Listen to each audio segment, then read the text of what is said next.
मैं नहीं जानता कि आपने ये बात नोटिस की कि नहीं की, लेकिन ये भारत का एक स्वर्णिम दौर फिर से शुरू हो रहा है, जहाँ पर जिन चीज़ों की हमें उम्मीद नहीं थी, वो हमारे देश में सकारात्मक होनी आरंभ हो गई है। जिस गांधी के ऊपर दुनिया का विश्वास कम होता जा रहा था और आज के आए हुए नए नौजवान लोग जिन्होंने शायद गांधी को कभी ढंग से पढ़ा भी ना हो, उनको गालियां दे रहे थे। एक व्यक्ति ने उनके द्वारा शुरू किए गए अहिंसा आंदोलन को इतने अच्छे तरीके से प्रदर्शित किया, जिससे बच्चों के अंदर और नौजवान पीढ़ी के अंदर गांधी फिर से जाग उठे। ये चीज़ बताती है कि आज से 100 साल पहले जब गांधी का प्रभाव देश में रहा होगा तो कितना ज़्यादा रहा होगा, और गांधी के द्वारा शुरू किए गए अहिंसा आंदोलन में कितनी ताकत होगी। गर्व है हमें कि हमारे देश के अंदर अभी सत्ता पक्ष इतना देर से ही सही, लेकिन समझदारी इतनी रखी कि वहाँ से उतर कर उन लोगों के साथ में जाकर उन्होंने उन लोगों का अनशन छुड़वाया जिनके ऊपर इल्ज़ाम तो लगाने की बहुत कोशिश की गई थी, लेकिन उन्हें देशद्रोही वो घोषित नहीं कर पाए। हमें गर्व करना चाहिए उन लोगों का जिन्होंने एक ऐसी पार्टी बनाई जिसके द्वारा एक प्रोटेस्ट शुरू किया गया, जिस पार्टी के अंदर पीछे से फंडिंग शायद देश के शत्रु कर रहे थे, लेकिन फिर भी उस पार्टी के द्वारा बहुत ज़्यादा कुछ गलत नहीं किया गया, जिसकी आशंका जो थी वो बहुत ज़्यादा जताई जा रही थी। हमें गर्व करना चाहिए देश के एक दूसरे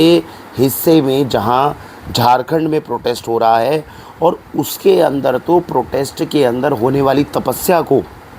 उसके द्वारा होने वाले अनुशासन को एक ऐसे लेवल पर लेकर जाया गया है आज की नौजवान पीढ़ी के द्वारा, कि आज के लोगों को ये सीखना चाहिए कि प्रोटेस्ट एक्चुअल में अच्छे तरीके से किस तरीके से किए जाते हैं।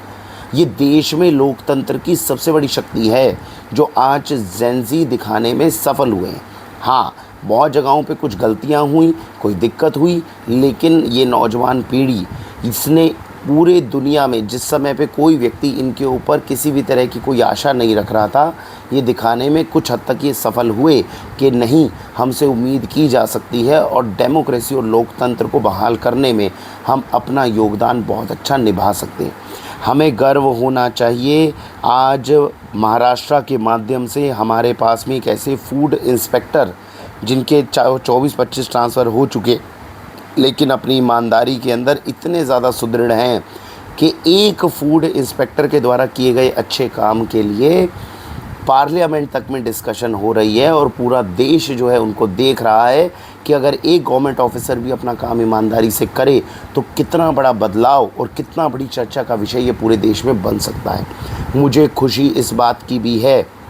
कि अभी आने वाले समय के अंदर गौ माता की रक्षा के लिए बहुत अच्छे आंदोलन हैं जो देश में शुरू हो रहे हैं, जिससे गौ माता की जो गौ हत्या पूरे देश के अंदर हो रही थी, उससे हम अपने देश को बचाने में, ये कलंक जो हमारे माथे पर लगा हुआ है, इसको हिंदू मिटाने में सफल हो पाएगा। मुझे खुशी इस बात की भी है कि पूरे देश में जितना मिलावटी और गंदा भोजन हम खाने पर मजबूर है, इससे भी अब निजात पाने का समय आ गया है। उम्मीद है अगले 1-2 साल के अंदर आप और आपके बच्चे सुरक्षित भोजन खा पाएंगे। जितनी भी सकारात्मक चीज़ें इस समय देश में हो रही हैं, मुझे खुशी है कि इस समय पर जो सरकार है वो भी देश का वापस कॉन्फिडेंस लेने में सफल हो पाएगी। समझदारी और सुदृढ़ता के साथ में ये जो सरकार है वो अपना कार्यकाल पूरा भी करेगी, और इन सारी चीज़ों से संदेश लेते हुए इस बदलाव की घड़ी में आने वाले समय के हिसाब से खुद को ढालकर पूरी दुनिया के सबसे उत्कृष्ट गवर्नमेंट्स में से एक खुद को साबित कर पाएगी।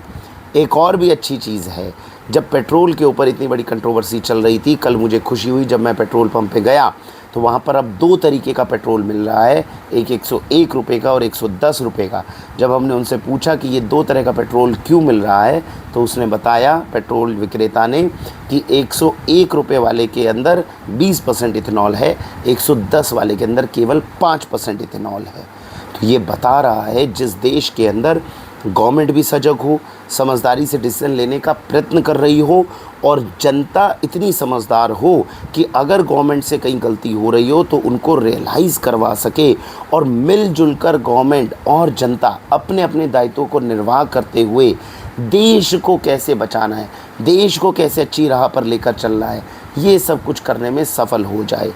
प्रभु कृपा जो है देश पर चल रही है। मुझे खुशी है कि भारत और ज़्यादा महान राष्ट्र बनने जा रहा है। ये सभी सकारात्मक बदलाव जब पूरे देश में हो रहे हैं, मैं आपसे भी ये निवेदन करूँगा, अपना अपना योगदान ज़रूर निभाएं, अच्छे संस्कारों को ग्रहण करें, ताकि आने वाले इस सकारात्मक प्रभाव में हम सब लोग मिलकर अपनी अपनी भूमिका निभा पाएँ। अच्छे नागरिक बनेंगे तो आने वाला समय हमारे बच्चों के भविष्य के लिए और हमारे भविष्य के लिए बहुत उत्तम सिद्ध होगा। भारत वंदे मातरम।